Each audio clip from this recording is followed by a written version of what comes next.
Hi, today I'm going to show you how I make easy beef stock cubes, and I use these beef bones. I'll show you a little bit more.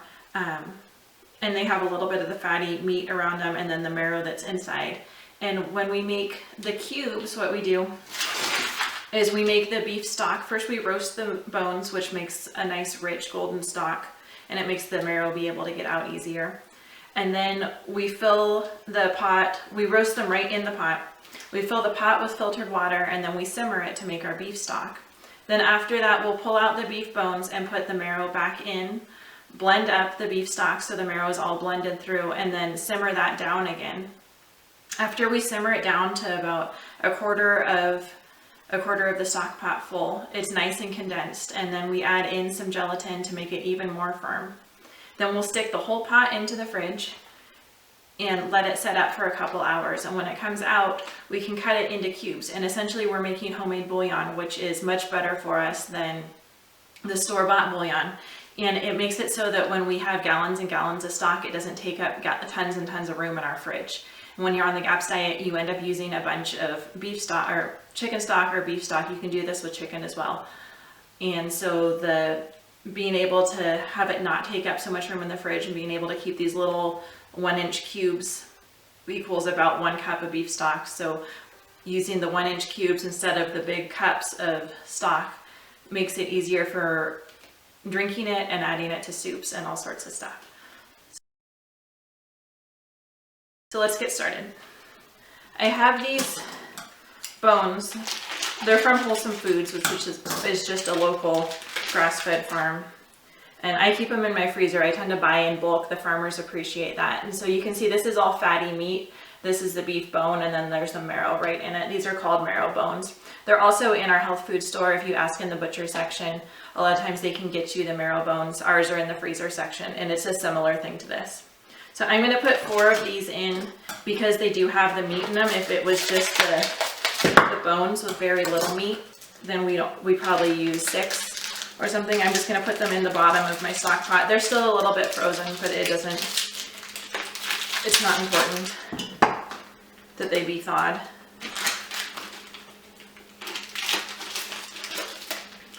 And these are cheap. These are only about $1, $1.50 each. So it's a nice inexpensive way to get grass-fed beef into your diet.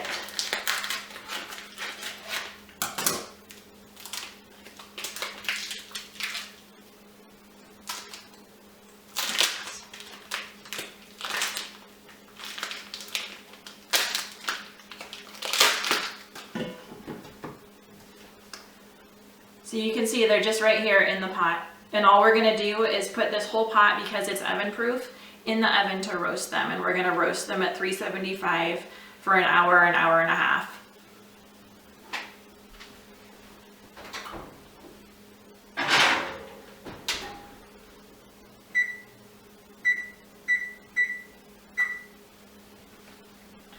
And that's it, very little hands-on time, just putting that in the pot.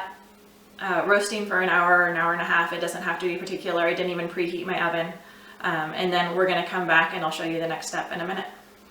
So now we have our cooked marrow bones. They're just cooked right in here. I've let it cool down so I can touch the pan. You can do this while it's still hot. It's okay. Let's see if we can get it to do. You see them in there? There they go. And so I have filtered water in the Berkey. I like to filter our water because we're on city water, and I like to get the chlorine out, especially before I make broth, because it's simmering so long and it's condensing down the water into these cubes. So we're just going to fill the pot 3/4 full with water, and we're going to put it on the stove for a couple hours and just simmer it down with the lid off. I'm going to add a tablespoon of salt after the bones are out. And then we'll cool it down and we'll add our gelatin.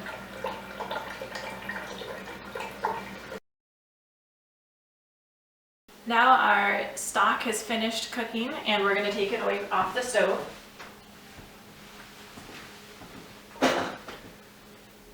And we're just going to remove the marrow bones with a slotted spoon. And you can see that the stock already, just by cooking, it reduced quite a bit. I have a lot less stock now than when I started out. When I started out, it was about 3/4 full. And so it's already very reduced, which is good. It's from cooking the stock with no lid on it. So what we're going to do is we're going to take the marrow out of these bones. The meat, there's nothing wrong with the meat. It's a little bland. It's a lot bland. If you want to eat it or you want to give it to your kids or use it in taco meat, taco meat's a good way to hide any kind of meat that you normally wouldn't want to eat. Or you can give it to the dog if you have a dog. Dogs can usually have these beef bones also. You don't want to give them chicken bones because they can splinter and get stuck, but usually dogs are fine with the beef bones. So we're going to take the marrow out. I just use a teaspoon and poke it out of the center. I'm gonna get that meat off. And we're just gonna use the handle if it's too small. Sometimes they're bigger than this. And get that marrow out of the middle of each bone. If you're squeamish about touching meat, it gets a lot better. Soon it'll be no big deal.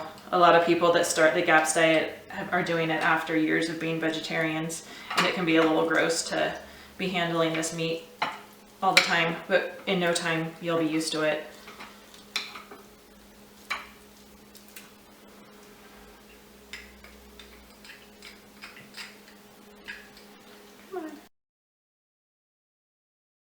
And now I'm just going to use an immersion blender. I have a cheap, probably $10, $15 immersion blender from Amazon to blend the marrow into the stock.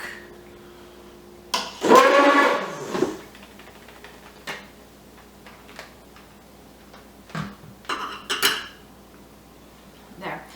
And if your stock isn't about an inch deep, an inch and a half in the pot, you're going to want to reduce it down now. So that could take another half an hour. So all you'll do to do that is heat it over medium-low heat, simmer it until it's reduced down to about an inch and a half. Ours, we cooked it quite a bit yesterday afternoon, and so it's already done. It's already low enough for us. So now the next part is to add the gelatin. This is Great Lakes gelatin. I buy it on Amazon. It's actually on my subscribe and save order. I get it every, I think 2 months I get 1 or 2 containers.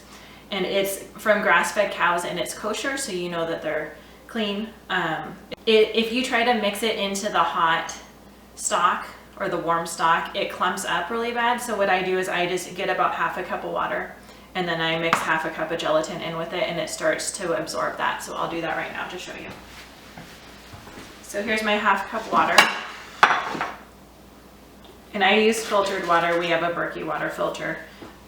Eventually I'd like to have a whole reverse osmosis system on the house, but for right now the Berkey works well.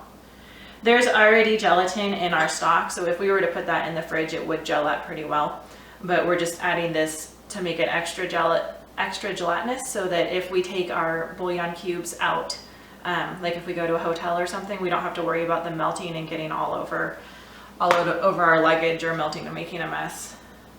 So there's half a cup of water, half a cup of grass-fed beef gelatin. Just mix it with a fork a little bit. And we're gonna let this sit for just a minute.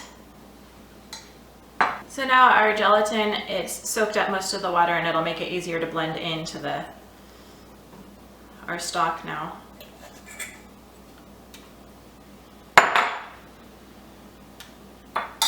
And we're going to just go and heat this until this glob of gelatin gets all liquidy. And so it'll just kind of get melty. I'll show you in there. You see the glob, maybe. It'll get melty. It just takes about 5 minutes. So we're going to heat this again over medium heat until that gelatin is all mixed in, and we'll just mix it up with a fork. See, you can see now the gelatin's all dissolved. It just took about 5 minutes of simmering. And so we're going to let this cool down again so it doesn't shock our fridge when we put it in. So we're just going to cool it down so it's closer to room temperature. And then we'll put it in the fridge for a couple hours, and then it'll be ready to be cut into cubes.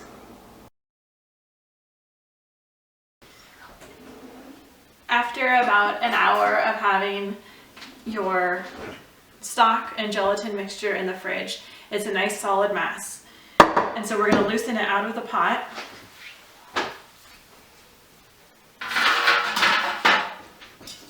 Just use a butter knife or a spatula. And maybe cut it in half. And I'm just going to flip it onto a cookie sheet. It'll continue to firm up a little bit, but see, this is our stock.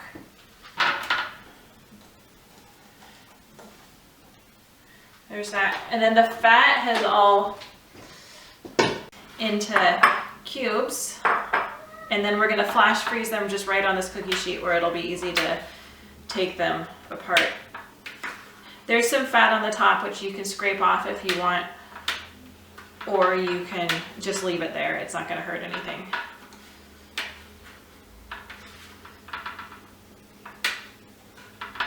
These are going to be our bouillon cubes. These are great for traveling. I have a 1 cup coffee maker, a Keurig, or if you just use hot water, it works too. But you can just put one of these right in the bottom of your coffee cup and fill it with hot water, add some salt and some lemon, and it's a delicious drink that has all the benefits of stock without needing to keep a pot going on your stove all the time and without taking up a bunch of room in your fridge. These will be, once they're frozen, these will be easy to chip apart. They can be touching like at the corners, but you don't want them to be touching completely at all. So here we're just going to stick these in the freezer for a couple hours or overnight until they're frozen. Then we'll twist the tray to pop them off and just put them in a ziplock bag and then keep them in the freezer and take out what you need. One cube is about, you can add water to make 1 cup of stock. So I hope you found that helpful. This is one of my favorite ways to keep stock on hand and make sure you're not using up a ton of room in your fridge.